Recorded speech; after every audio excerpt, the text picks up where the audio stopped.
말씀 보겠습니다. 창세기 7장 1절에서 12절 말씀입니다.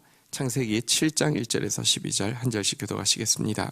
1절 여호와께서 노아에게 이르시되 너와 내 온 집은 방주로 들어가라. 이 세대에서 내가 내 앞에 의로움을 내가 보았음이니라.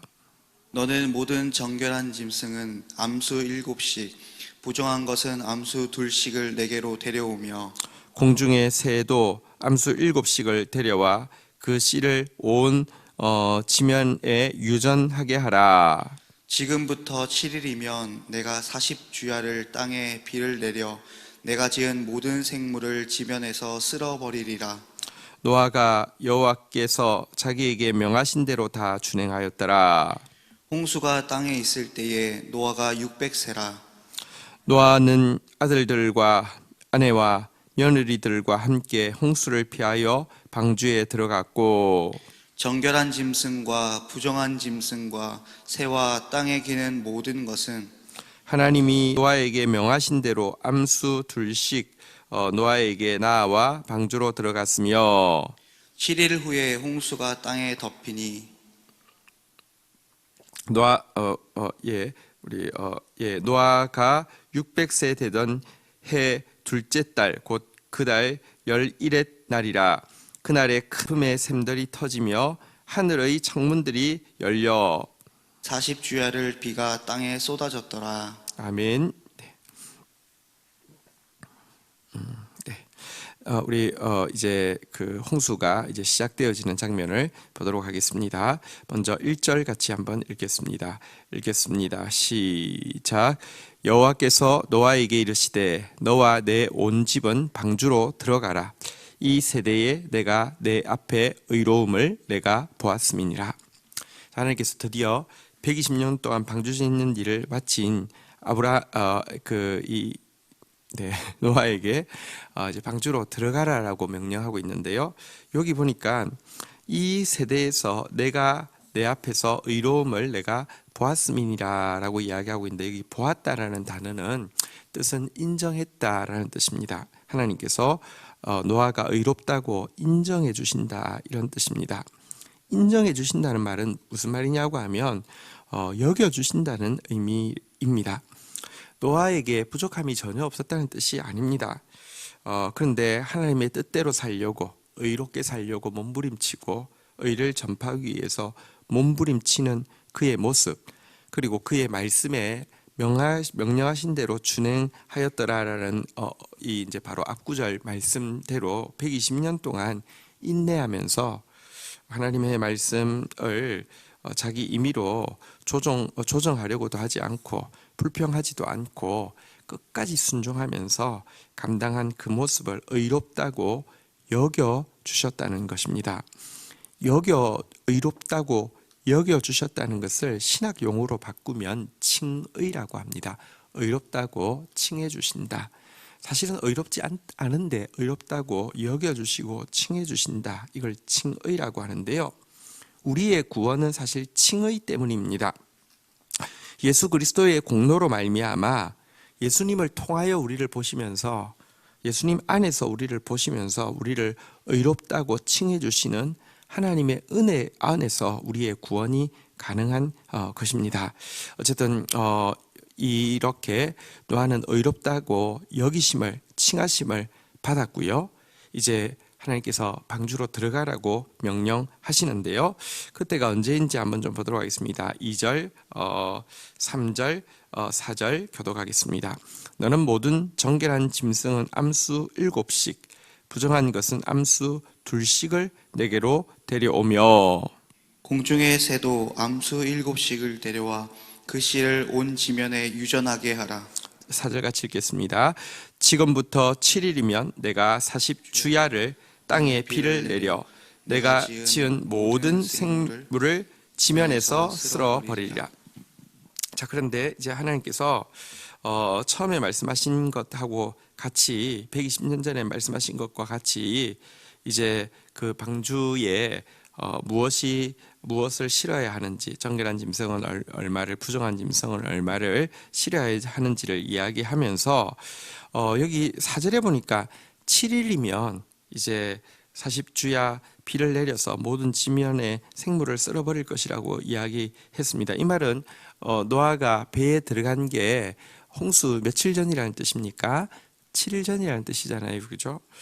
근데 사실 어떻게 생각해 보면 미리 지금 이제 방주에 들어가고 나면 상당히 긴 기간 동안에 육지를 밟지 못할 터인데 전날 들어가면 안 되겠습니까? 왜 7일이나 앞서서 그 밀폐된 공간에 들어가라고 했을까요? 이것은요, 사실 하나님께서 이미 120년 동안 이 심판을 명령하시고 나서도 120년 동안의 유예 기간을 주시고 또 120년 동안 세상 사람들하고 전혀 다르게 사는 노아의 삶을 주위에 있는 사람들로 보게 하시면서 구원의 초청을 하셨는데 이제 그들에게 노아가 더 이상 보이지 않습니다. 방주에 들어갔습니다. 7일이 남아 있습니다. 마지막 회개의 기회를 이 노아의 행동을 통하여서 회개를 촉구하고 그들을 초청하기 위한 하나님의 은총임을 알 수 있습니다. 그럼 어쨌든 어떻게든지 할 수만 있으면 한 영혼이라도 구원하는 것이 하나님의 뜻임을 이 행위를 통해서도 잘 보여주고 있습니다. 자, 이렇게 해서 이제 7일 전에 방주로 들어가는 일을 하게 되는데요.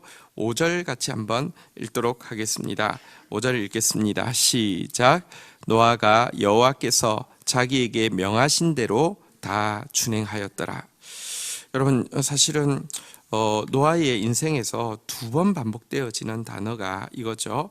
하나님이 자기에게 명하신 대로 다 준행하였더라. 노아가 여호와께서 자기에게 명하신 대로 다 준행하였더라. 그가 어떻게 순종했는지를 잘 보여주고 있습니다. 여러분, 120년 기간 동안 잠시 순종하는 거 어떤 의미에서 어렵지 않습니다. 120년 기간 동안 순종하는 거 만만치 않습니다. 일부분 순종하는 것도 어떤 의미에서 어렵지 않습니다. 투덜거리면서 조종하려고 하나님하고 싸우면서 순종하는 것도 어렵지 않을 수 있습니다. 근데 그 긴 기간 동안에 그렇게 온갖 조롱과 멸시를 참아내면서 그리고 그 말씀에 대해서 불평하지 않고 또 조정하지 않고 순종하는 거 정말 만만치 않은 일인데요. 그는 여호와께서 자기 명하신 대로 다 준행하였다. 2번이나 그의 인생에 이런 말씀을 쓰고 있습니다. 이런 순종이 여러분, 하나님께서 이 인류를 멸하실 수밖에 없었는데 새로운 시작을 주시는 데 도구가 되었고 빌미가 되었고 통로가 되었습니다. 하나님께서 마지막 때에 이제 불로 세상을 심판할 것입니다. 이때에도 또다시 구원의 방주의 역할을 특별히 교회가 하기를 원하시고요. 여러분들, 교회의 불법은 승하고 사랑은 식어가고 있는 이때에 정말 말씀대로 사랑하는 사람을 통해서 이 일을 하기 원하시는데 오늘 여기 나온 단어가 부족하지만 우리 공동체, 우리 한 사람 한 사람을 바라보시는 주님의 인정이 될 수 있기를 주의 이름으로 축원드립니다.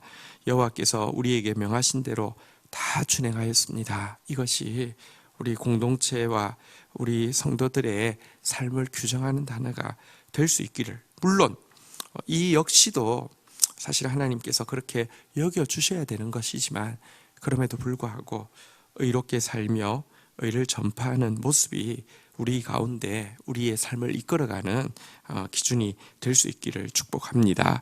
자, 6절부터 이제 이제 승선하는 장면과 이제 비가 쏟아지는 장면이 나옵니다. 한번 좀 교독하도록 하겠습니다. 우리 6절부터 9절까지 교독하겠습니다. 홍수가 땅에 있을 때에 노아가 600세라.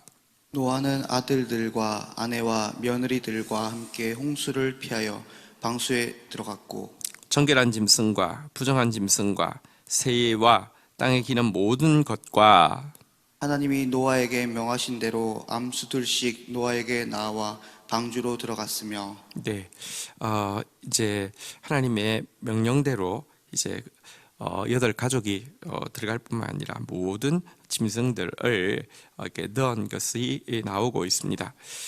암수 둘씩이 기본이고요. 거기에 정결한 짐승은 위에서 나온 대로 이제 암수 7씩 들어가게 되었습니다. 근데 정결하다, 부정하다의 기준은 무엇이냐고 하면 뒤에 보면 나오는데요. 왜 정결한 짐승은 더 많이 넣었을까요? 정결한 짐승의 핵심은 하나님께 제사 드릴 수 있는 예물이 되는 것을 정결한 짐승이라고 합니다.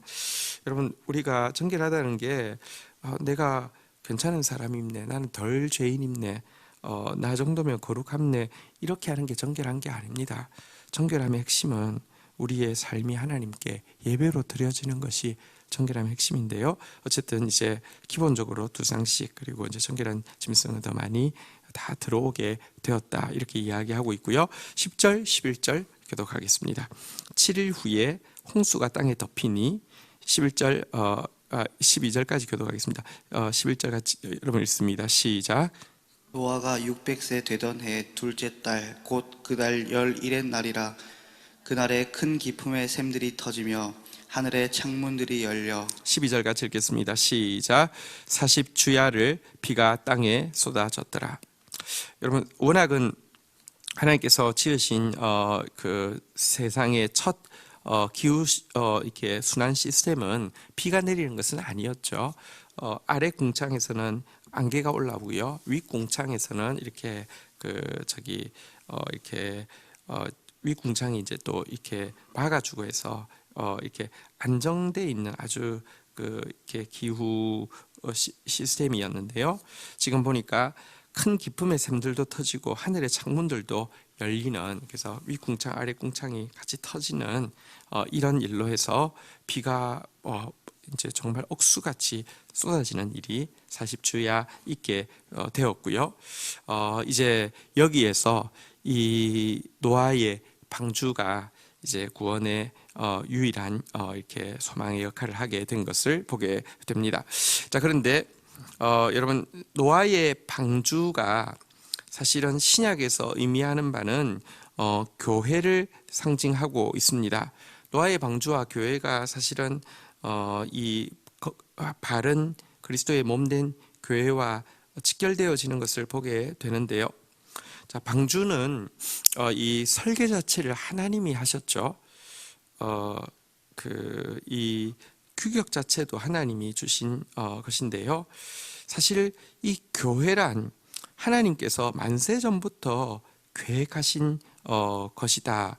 그리고 사실은 하나님의 영광이다, 이렇게 이제 라고 에베소서에서는 이야기하고 있습니다. 자, 방주와 교회도 두 개 다 미간이 아름답달지 아니면 무슨 재료가 고급지달지 이런 것이 아니었죠. 두 가지 다 존재하는 유일한 목적은 아름답기 위해서, 남들 보기 좋아서 고급져서가 아니라 구원의 역할을 감당하는 것이 이 두 가지의 기능입니다. 구원의 사명을 감당하지 못하는 교회는요, 영혼 구원에 집중하지 못하는 교회는 사실은 교회로서의 사명을 감당하지 못하는 것이고 존재 가치가 없어지는 것입니다.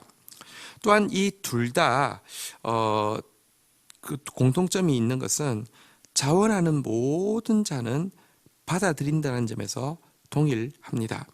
사실 하나님께서 120년간의 초청 기간을 주셨고 마지막 7일에 또 추가 초청 기간을 주신 것은 누구라도 이 참여하는 마음으로 오면 다 받아준다는 것을 상징하고 있는데요.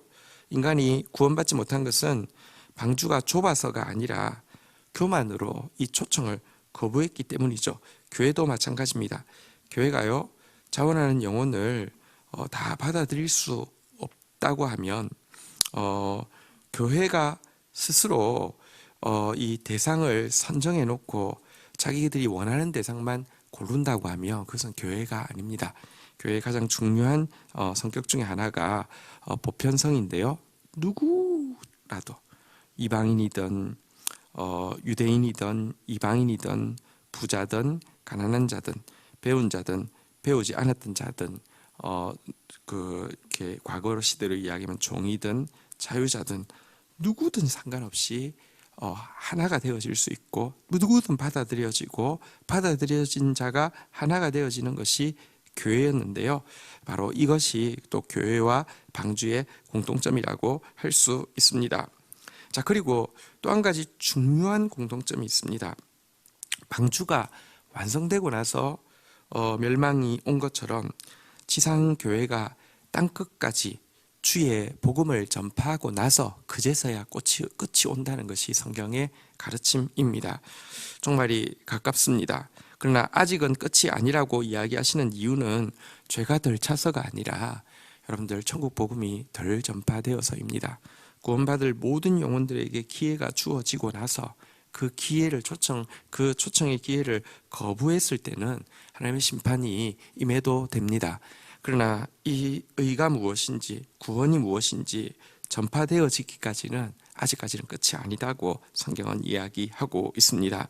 하나님 나라가 이 땅에 임하는 것을 지연시키고 있는 것은 교회가 교회의 사명을 감당하지 못하고 있기 때문입니다. 종말의 때에 교회가 해야 될 제일 중요한 사명은 바로 이 의의 복음을 땅끝까지 전파하는 것입니다. 천국 복음을 땅끝까지 전파하는 것입니다. 아무도 멸망치 않고 다 구원에 이르기를 원하시는 하나님의 애절한 사랑을 전파하는 것이고요. 인류가 이것으로 살고 저것으로 살고 이것에 소망을 걸고 저것에 소망을 걸었지만 갈수록 더 이게 헛되다는 것은 알게 될 것이고요. 이제 전쟁을 통하여서 또 기근을 통하여서 지진이나 쓰나미를 통하여서 전염병을 통하여서 인간이 얼마나 허망하고 약한 존재인지를 깨달을 때에 정말 인간을 인간답게 만드는, 그리고 인간을 영화롭게 만드는, 그리고 인간에게 주어진 하나님의 궁극적인 약속을 보여주는 것은 하나님의 말씀밖에 없습니다. 이 말씀이 땅끝까지 전파되어질 때에 그제서야 끝이 올 것입니다.